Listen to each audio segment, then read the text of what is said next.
हम्म तो good afternoon सभी बच्चों। मतलब क्लास तो गुड आफ्टरनून के लिए ही है। और हम लोगों ने कक्षा 11 की बायोलॉजी वाली क्लास में लास्ट लेक्चर में हम लोगों ने द्विपद नामकरण की खोज किसने की थी, द्विपद नामकरण के बारे में किसने बताया था, ये सारी बातें हम लोगों ने पढ़ ली थी। जिनको ना पता हो, द्विपद नामकरण सबसे पहले कैरोलस लिनियस जी ने दिया था। और दूसरी बात, हम लोगों ने लास्ट लेक्चर में ये बात करी थी कि हम लोग आने वाले लेक्चर में द्विपद नामकरण के नियम या द्विपद नामकरण कैसे करे जाते हैं, इन चीजों को समझेंगे। तो आइए हम लोग क्या कहते हैं, द्विपद नामकरण के नियम पढ़ते हैं। आप इनको द्विपद नामकरण के नियम या वैज्ञानिक नामकरण के नियम भी कह सकते हो। आप इसको द्विपद नामकरण के नियम या वैज्ञानिक नामकरण के नियम भी कह सकते हो। बात एक ही हुई, क्योंकि ज्यादातर जो नामकरण ही होते हैं वो द्विपद नामकरण ही होते हैं। क्या और भी नामकरण नहीं हो सकते? हो सकते हैं, ऑब्वियस सी बात है। त्रिपद नामकरण यानी ट्राइनोमियल नोमेनक्लेचर भी होता है, जिसमें हम लोग 3 नाम वाले नामकरण को पढ़ते हैं। उसमें 1 नहीं, 2 नहीं, 3 नाम होते हैं। ठीक, इसको बाद में देखेंगे। सबसे पहले हम लोग द्विपद नामकरण के या फिर वैज्ञानिक नामकरण के नियम को देखेंगे। सबको पता है कि द्विपद नामकरण यानी कि बायनोमियल नोमेनक्लेचर की खोज किसने की थी? हमारे कैरोलस। चालू करते हैं इसका पॉइंट नंबर 1। पॉइंट नंबर 1 या नियम नंबर 1 कह सकते हो कि द्विपद नामकरण ऐसे मैं लिख देता हूं, या फिर नामकरण नामकरण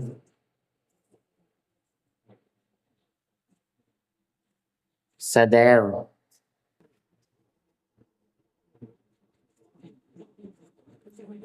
लैटिनीकरण या लैटिनीकृत माना जाता है। माना जाता है। अभी इसके लिए आप ब्रैकेट में लिख सकते हो, चाहे उसका उद्भव कहीं से भी हुआ हो। क्या मैंने बोला? नामकरण सदैव लैटिनीकृत माना जाता है, चाहे उसका उद्भव कहीं से भी हुआ हो। लैटिनीकृत का मतलब यानी कि हम उसको लैटिन लैंग्वेज में बहुत ज्यादा योग्य समझते हैं, बहुत ज्यादा हम उसको मान्य देंगे। ठीक है ना, हम उसको बहुत ज्यादा मान्य देंगे लैटिन लैंग्वेज में, चाहे वो किसी और भाषा में क्यों ना उसका खोज हुई हो, चाहे वो किसी और देश में क्यों ना उसकी खोज हुई, लेकिन हम उसको लैटिनीकृत हमेशा मानेंगे। क्यों? क्योंकि सबसे पहला नामकरण जो था वो लैटिन लैंग्वेज में ही करा गया था। और नामकरण की जो उद्भव हुआ है, जो सबसे पहले नामकरण किया गया था कैरोलस लिनियस द्वारा, वो लैटिन में ही किया गया था। इसलिए हम लोग क्या कहते हैं, लैटिनीकृत को ही ज्यादा सम्मान देते हुए हर एक क्या कहते हैं जो नामकरण होता है वो लैटिनीकृत में ही करते हैं। यानी कि ज्यादातर आप जितने भी नामकरण में शब्द देखोगे जो भी होते हैं, वो पढ़ने में तो हम इंग्लिश में प्रोनाउंसिएट करते हैं उनको, बट वो इंग्लिश नहीं होते, उनके अक्षर इंग्लिश में होते हैं, बट वो जितने भी वर्ड्स होते हैं वो सारे के सारे लैटिन लैंग्वेज से या ग्रीक लैंग्वेज से ही उठाए जाते हैं। अब दूसरा पॉइंट पढ़ते हैं। दूसरा पॉइंट क्या कहता है? दूसरा पॉइंट ये कहता है, अब देखो, अब बात हुई, चलो ठीक है, आपने क्या करा, आपने एक वस्तु या आपने एक जंतु या फिर एक पेड़ पौधे की खोज कर दी, उसको लैटिनीकृत यानी कि लैटिन लैंग्वेज में उसका नामकरण किया। अब बात आई उसके लिखने की। जब उस नाम को लिखा जाएगा, जब उस नाम को लिखा जाएगा, नामकरण को सदैव नामकरण को सदैव लैटिनीकृत या फिर लैटिन में ही लिखा जाएगा, या फिर इसको कह सकते हैं तिरछे अक्षरों में, तिरछे अक्षरों, तिरछे अक्षरों यानी कि इटैलिक्स लेटर।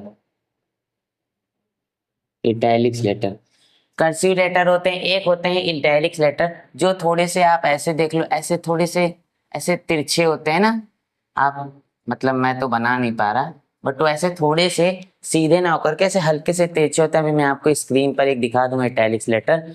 तो इटैलिक्स लेटर जो होते हैं वो तिरछे अक्षर होते हैं, यानी कि जब हम उनको टाइप राइटर में लिखेंगे, सपोज दैट अगर हम उनको टाइप कर रहे हैं, याद रखना, अरे मैंने यहाँ सदैव देखो क्या लिख दिया, हाँ, जब हम उनको टाइप करेंगे, इस बात को याद रखना, जब हम उनको छापेंगे या हम उनकी टाइपिंग करेंगे तो टाइपिंग के समय ही हमें इटैलिक्स लेटर का यूज करना है। उसमें फॉन्ट बहुत सारे यूज होते हैं ना, आप देखो नॉर्मल अमेरिकन लैंग्वेज में अमेरिकन फॉन्ट होता है, फिर कंप्यूटर फॉन्ट होता है, टाइपराइटर फॉन्ट होता है, फिर बोल्ड फॉन्ट होते हैं जिसमें अक्षर मोटे मोटे दिखते हैं, नॉर्मल फॉन्ट होता है जिसमें नॉर्मल होते हैं, कर्सिव लेटर के फॉन्ट होते हैं जिसमें कर्सिव लेटर बना होता है, फिर वैसे ही इटैलिक्स के फॉन्ट होते हैं जिसमें जो अक्षर होते हैं वो थोड़े थोड़े तिरछे होते हैं। अगर आप अपने बुक में देखोगे तो बुक में जो नामकरण हुआ है हिंदी से इंग्लिश में, वो इटैलिक्स लेटर या तिरछे ही लिखे हुए हैं सदैव, ठीक।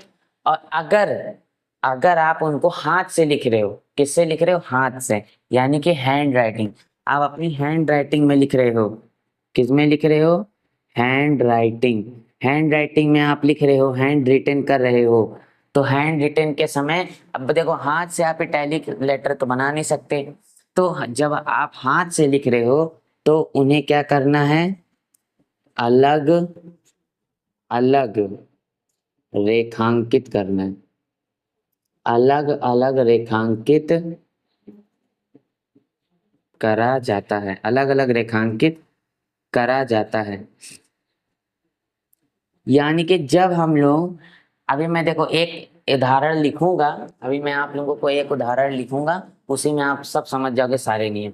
मैंने क्या बोला, नामकरण को यदि हम छापेंगे, प्रिंटिंग करेंगे, टाइप करेंगे तो सदैव इटैलिक्स लेटर का ही, इटैलिक फॉन्ट का ही यूज करेंगे। और यदि हम उनको हैंड रिटन या हैंड राइटिंग उनकी करेंगे, हाथ से लिखेंगे, हाथ द्वारा कॉपी पेन पे, तो हम लोग सदैव उनको अलग अलग रेखांकित करेंगे। यानी कि जब उन्हें लिखेंगे, दो अक्षर ही तो लिखा जाता है, सॉरी दो शब्द ही तो लिखा जाता है, तो हम उनको जब अलग अलग लिखेंगे तो उनके नीचे ऐसे लाइन खींच देंगे, उनको रेखांकित कर देंगे, ठीक।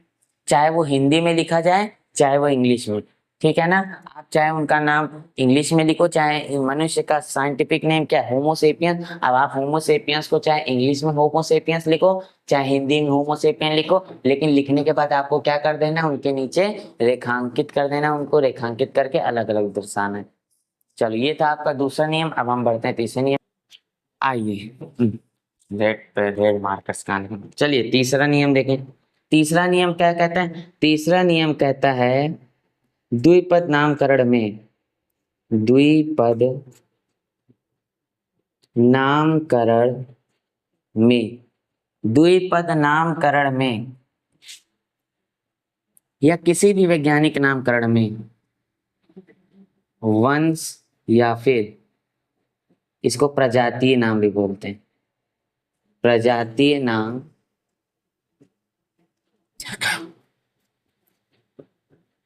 जातीय नाम से पहले लिखा जाता है, लिखा जाता है, फिर जातीय नाम लिखते हैं। एक एक पॉइंट इसमें और मैं लिखा दे रहा हूं, तथा तथा अंत में, तथा अंत में लेखक या खोजकर्ता का नाम संक्षेप में लिखा जाना चाहिए, लिखा जाना चाहिए। क्या मतलब, मतलब ये कि देखो पहला तो हमने क्या बोला, हम द्विपद नामकरण पढ़ रहे हैं। अब सर आप इसमें एक नामकरण और जा दिए, कौन सा, लेखक का नाम। इसमें लेखक का नाम भी लिखा जा सकता है, मतलब दो पद नामकरण तो है जिसमें पहला नाम कौन सा होगा, सदैव याद रखना, हमेशा सबसे पहले किसका नाम लिखते हैं, वंश यानी कि प्रजाति का नाम लिखने हैं, और उसके बाद दूसरा नाम कौन सा होता है, जाति का नाम होता है। वंश का नाम सदैव नंबर 1 पे रहेगा और जाति का नाम सदैव नंबर 2 पे। यानी सबसे पहले वंश का नाम रखेंगे कि वो जानवर या वो जंतु या फिर वो पेड़ पौधा किस वंश से किस प्रजाति से बिलोंग करता है। उसके बाद लास्ट में हम उसका क्या नाम लिखेंगे, जाति का नाम। अगर आप इसके आगे लिखना चाहो तो आप लेखक का नाम भी लिख सकते हो, लेकिन कैसा, लेखक का नाम कैसा होना चाहिए, संक्षेप में होना चाहिए। यानी कि आप पूरा नाम नहीं लिखोगे, छोटा ही नाम लिखोगे। छोटा माने 2 3 4 अक्षरों में, शॉर्ट फॉर्म। जैसे डॉक्टर को DR लिख देते हैं, है ना, ऐसा ऐसा आप शॉर्ट फॉर्म में लिखोगे, वो भी लास्ट में, याद रखना। तथा, अरे यार ये मैंने क्या लिख दिया, अंत में लिखना था तो क्या लिख दिया, तथा अंत में लेखक का नाम संक्षेप में लिखा जाना चाहिए। और वो भी लिखना है तो याद रखना, ये जो मैंने बात लिखी है ये, इसे ब्रैकेट में कर दे रहा हूँ, it is not necessary, it is optional. ठीक, ये ऑप्शनल है। आप चाहो तो लेखक का नाम ना भी लिखो तो भी चलेगा, अगर आप लेखक का नाम लिख दोगे तो भी गलत नहीं होने वाला। नोट कर लीजिए इसको। इसके बाद हम लोग आगे के नियम नंबर 4 5 जितने बचे हैं हम बाकी के नियम पढ़ लेते हैं। मैं साइड हट जा रहा हूँ। आइए देखिए चौथा पॉइंट, चौथा पॉइंट चल रहा है ना, चौथा पॉइंट ये है, नामकरण।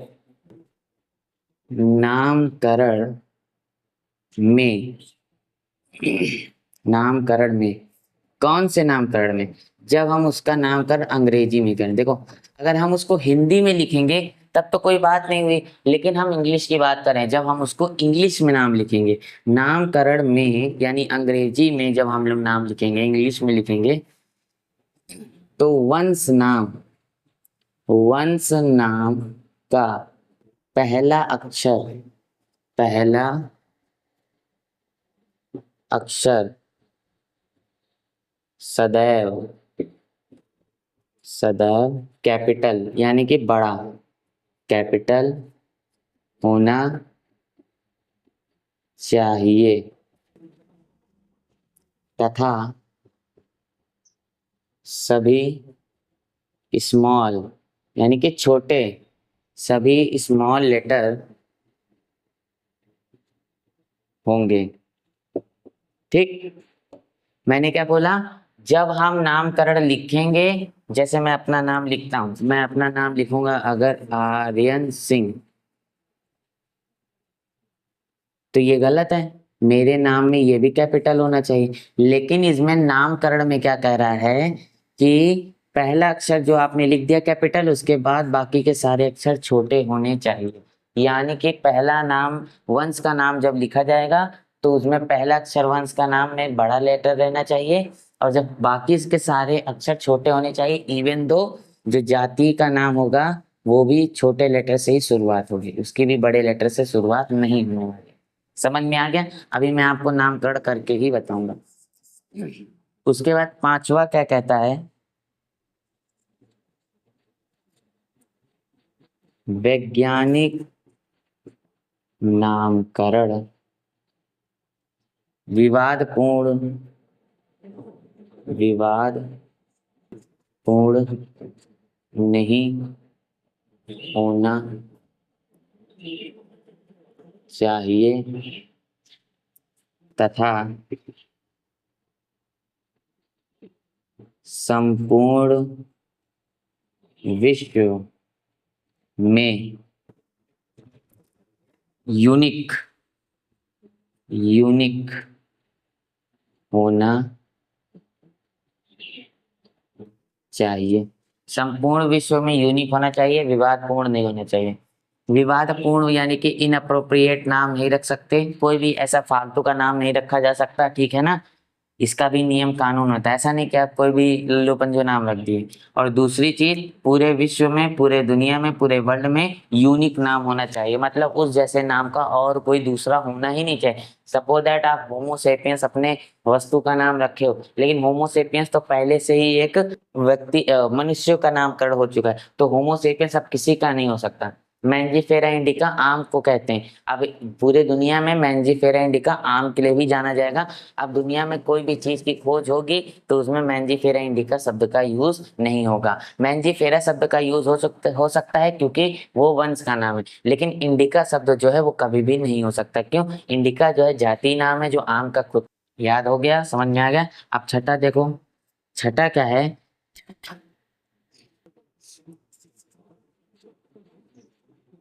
वनस्पति नामकरण, यानी कि जब हम लोग पेड़ पौधों का नामकरण करेंगे, वनस्पति नामकरण जंतु से भिन्न होना चाहिए, जंतु से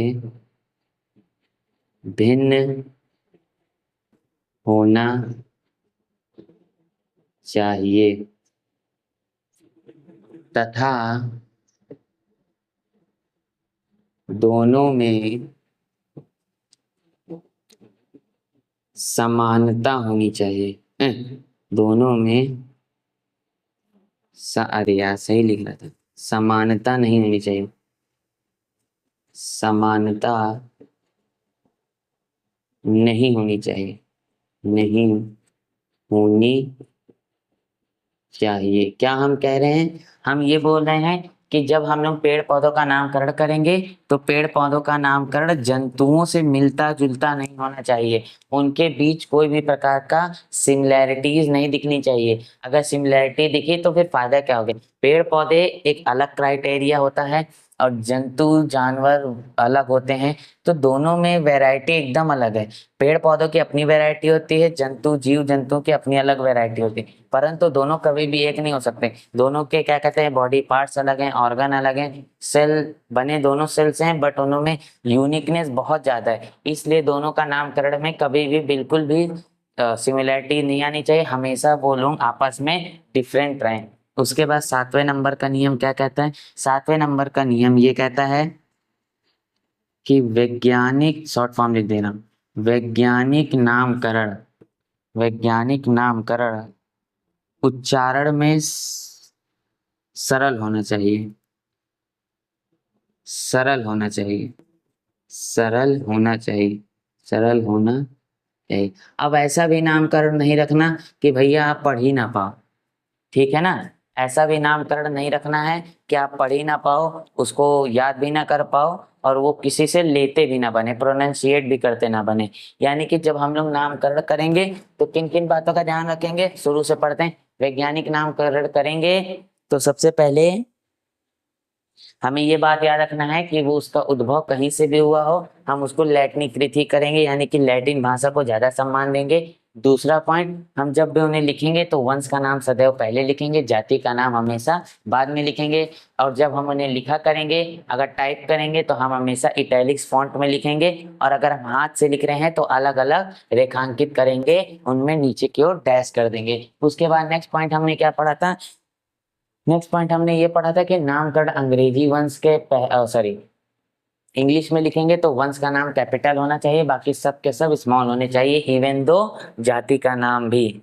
वैज्ञानिक नामकरण विवाद पूर्व नहीं होना चाहिए, पूरे दुनिया में यूनिक होना चाहिए, यानी कि एक नाम एक ही वस्तु को दी जानी चाहिए। जो पेड़ पौधों का नामकरण जंतुओं के नामकरण से अलग होना चाहिए, उनमें कोई भी समानता नहीं पाई जानी चाहिए, और वैज्ञानिक नामकरण सदैव सरल होना चाहिए। ये बात नोट कर लो। तो कुछ पॉइंट्स और रह गए हैं, उनको भी पढ़ा दें।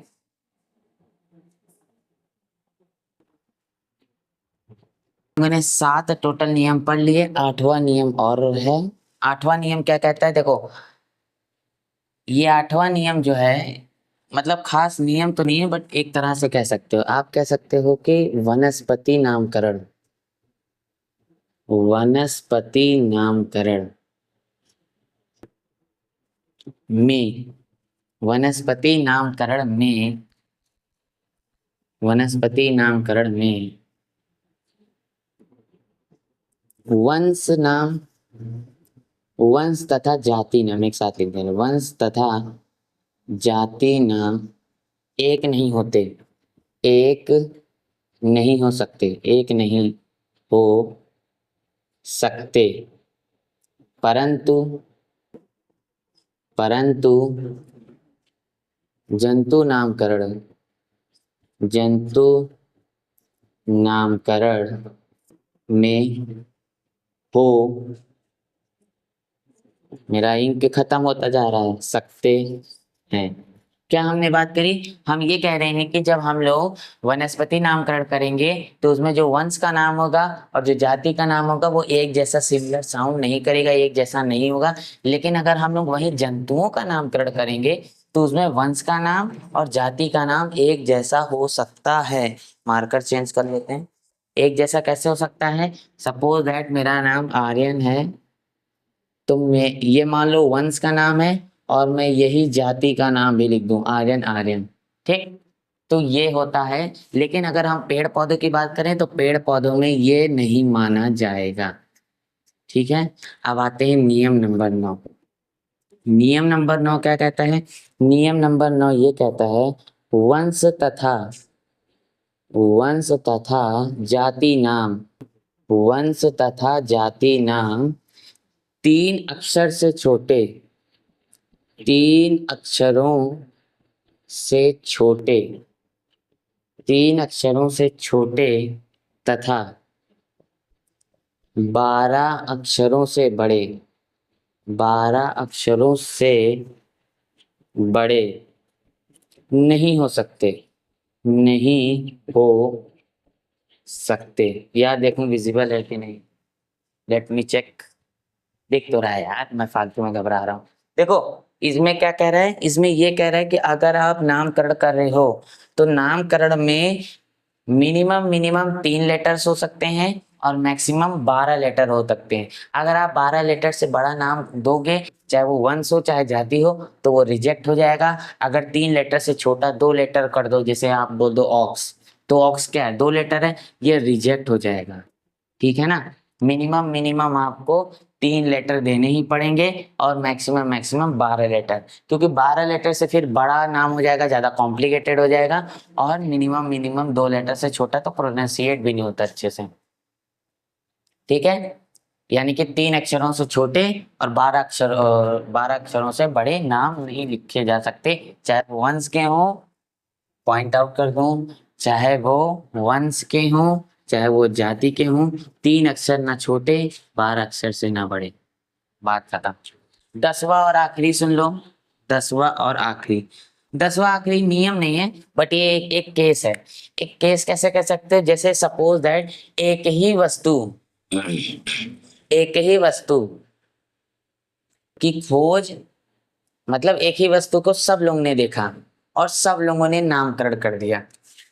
यदि यदि किसी का नामकरण, यदि किसी जीव का नामकरण, किसी जीव का नामकरण कई वैज्ञानिक मिलके कर दें, मतलब मिलके नहीं, अलग अलग कई, यार रेड मार्कर से लिख दो क्या, कई वैज्ञानिकों द्वारा हो, वैज्ञानिकों द्वारा किया गया हो, किया गया,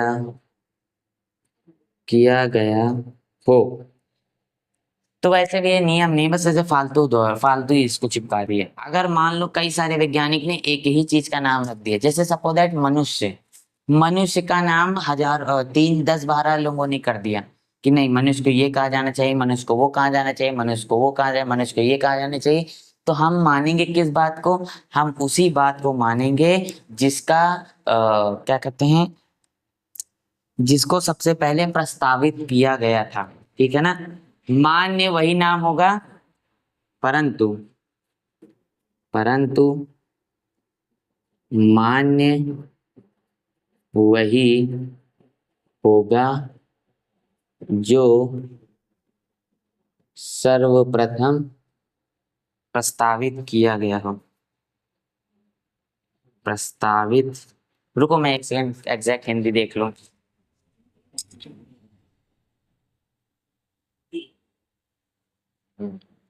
सर्वप्रथम प्रकाशित, पब्लिक यार, सर्वप्रथम प्रकाशित किया गया, किया गया। ये तो वही बात हुई, मानी उसी बात की, मानी उसी की बात जाएगी जिसने सबसे पहले करके दिखाया। मतलब कि हम उसी की बात मानेंगे भैया जिसने सबसे पहले नामकरण दिया।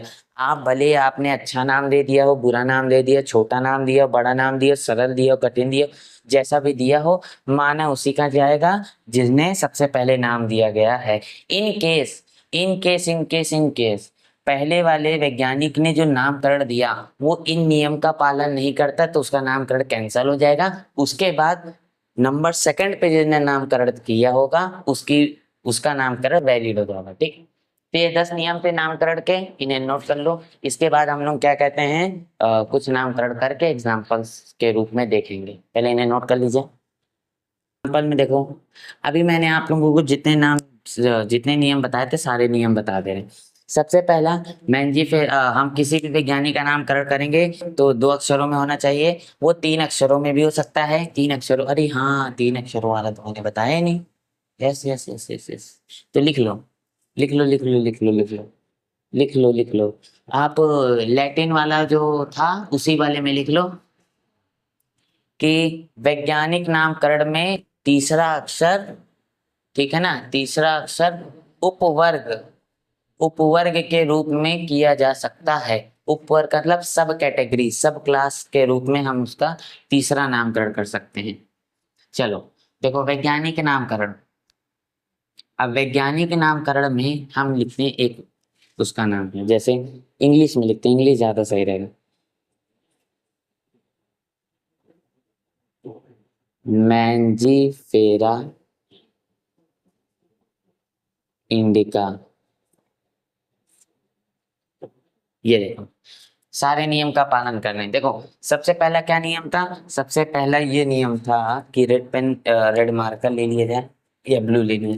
सबसे पहला नियम क्या था, सबसे पहला जो शब्द होगा वो वंश का नाम होगा, जो दूसरा शब्द होगा वो जातीय नाम होगा। सही है, लिख दिया हमने, करेक्ट। फिर उसके बाद दूसरा नेक्स्ट नियम क्या था, हम उनको इटैलिक्स में लिखेंगे, लेकिन हम लोग लिख रहे हैं किसमें, हैंड रिटन में। हम लोग क्या करेंगे, पहला अक्षर और मतलब पहला शब्द और दूसरा शब्द जब लिखेंगे तो उनको अलग अलग क्या कर देंगे, रेखांकित कर देंगे। हमने रेखांकित कर दिया, वेरी गुड। अब आप हिंदी में लिखोगे तो भी रेखांकित करना पड़ेगा, इंग्लिश में लिखोगे तो भी रेखांकित करना पड़ेगा। नेक्स्ट नियम क्या है, जब हम लोग नेक्स्ट में लिखेंगे तो हम लोग ये करेंगे कि जो वंश का नाम का पहला अक्षर होगा वो सदैव कैपिटल लेटर होगा।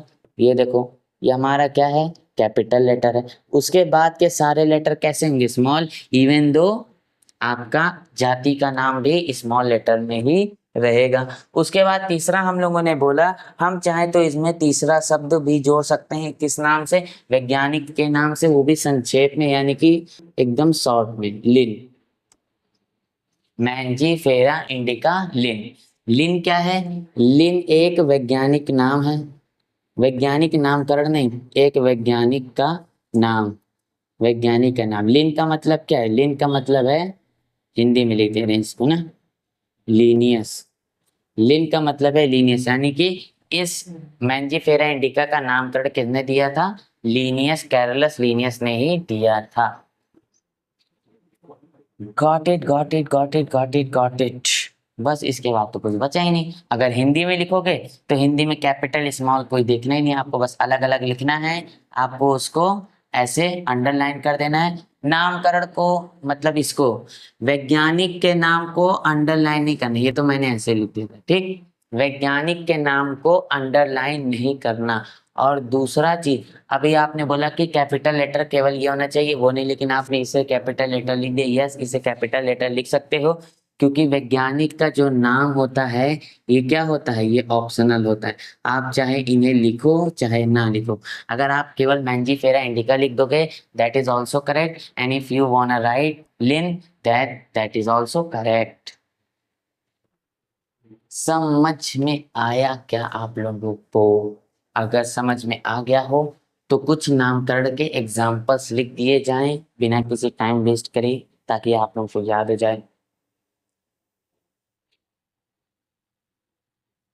चलो, वीडियो को ज़्यादा लंबा नहीं करेंगे। 5 नाम मैंने लिख दिए हैं और इस वीडियो का मैंने पार्ट 2 ऑलरेडी क्रिएट कर दिया है, जिस पार्ट 2 में हम लोग क्या करेंगे, पार्ट 2 का मतलब यही वाला वीडियो आगे एक और नेक्स्ट पार्ट में आएगा, जिसमें हम लोग लगभग बहुत सारे नामकरण पढ़ेंगे और नामकरण को जानेंगे, ठीक है ना। सबसे पहला मैंजीफेरा इंडिका, जिसको आम कहते हैं, होमो सेपियंस यानी कि मानव, एपिस मेलिफेरा माने मधुमक्खी। और देखो मैंने आप लोगों को बोला था ना कि वनस्पति नामकरण जो होता है वो एक जैसे नहीं होने चाहिए वंश जाति का नाम, लेकिन जंतु में हो सकते हैं। देखो रैटस, रैटस माने चूहा, रैटस वंश का नाम है।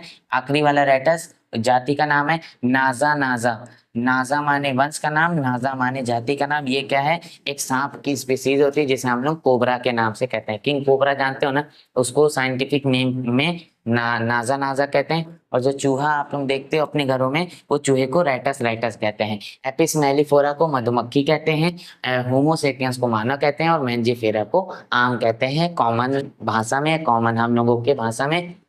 तो यहाँ तक वीडियो आप लोगों को समझ में आ गई होगी। 15-20 मिनट की ऑलरेडी वीडियो हो गई है। तो यहाँ से इस वीडियो के पार्ट को कट करते हैं। अगले वाले पार्ट में आप लोग सीधा नामकरण को पढ़ोगे। तब तक के लिए बाय बाय।